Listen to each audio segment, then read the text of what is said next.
WNCT is taking you to counties across the East.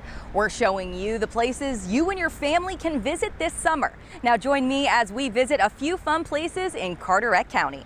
We start along the Crystal Coast, where you can pull up a chair and enjoy the view at one of the many beach accesses. Rent a beach house for family or friends. Or if you're a little more athletic, you can hit Emerald Isle's Island Water Sports.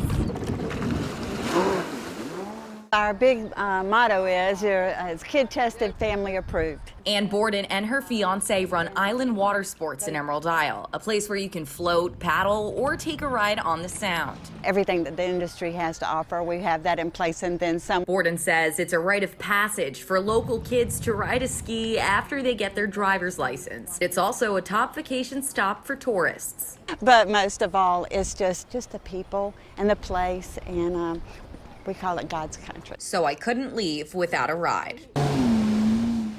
The visitors, what do they mean to you? Everything.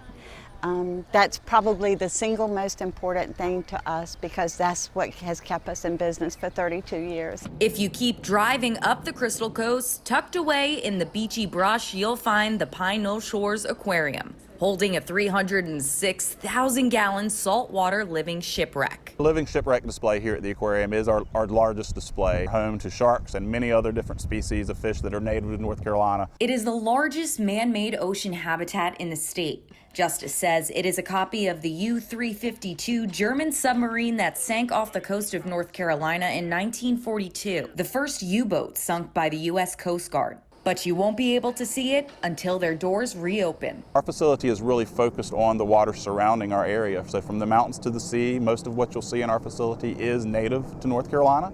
And while you wait, the aquarium has some other activities for families to enjoy in store. The best way for you to get involved is to go to our website. You go to www.ncaquariums.com, and all the information for our virtual programs, our fishing programs, and also our outdoor programs will be listed there. Not too far away is Fort Macon State Park.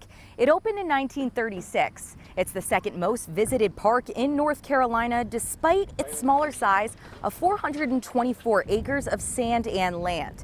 The Battle of Fort Macon was fought here during March and April of 1862, leaving the fort with 2,379,546 bricks standing, more than any fort in the United States. And we end our visit just over the bridge at the home of the Big Rock Blue Marlin tournament, Morehead City. It just brings so much good and so much attraction to the community, and then of course gives so much back. I think since 1986 we've done over $6 million.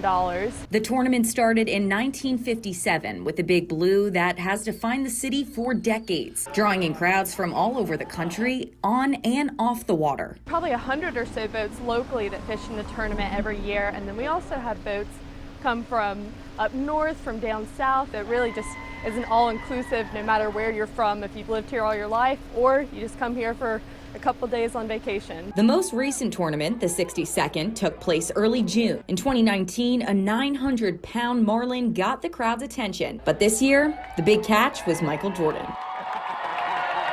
But if you didn't make it this year, there's always next. Carteret County in general is just the nicest people on the planet. I mean, you get the southern hospitality feel while you're at the beach. Couldn't ask for a better life. Thanks for joining me on our journey in Carteret County. Kayla Schmidt, 9 on your side.